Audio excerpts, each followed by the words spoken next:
students. You said there was a special student. Yes, so my principals gave me the leeway to implement this computer program into my classroom with my students. So once a week, I was taking my students to the computer lab so we could do computer programming. Well, they enjoyed it so much until we ended up starting an after school program.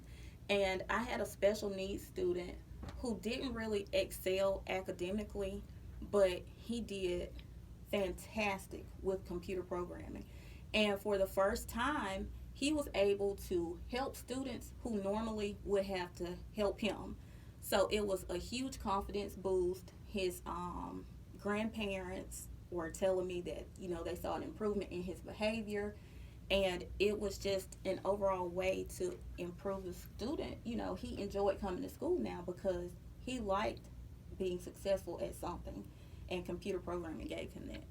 I like the idea of inclusion because every child learns differently, and Exactly. it's up to the parents and the educators to find out what helps that child to excel. Right. And this student, he was very much an inspiration, which I saw it in all of my students. We want our kids to be critical thinkers. We want them to be problem solvers. We want them to work with others. And computer programming does that. There's always going to be a problem that they have to figure out. How do we solve this? There's always going to be something that they have to think a little more in depth about with computer programming. And they have to work with others. What I saw is that if one person found success doing something, then they were glad to go and help the other students to, oh, this is how you do this, or, they were glad to go and help. And that's what we want, not only with our students, but in our workforce. So. Well, thank you.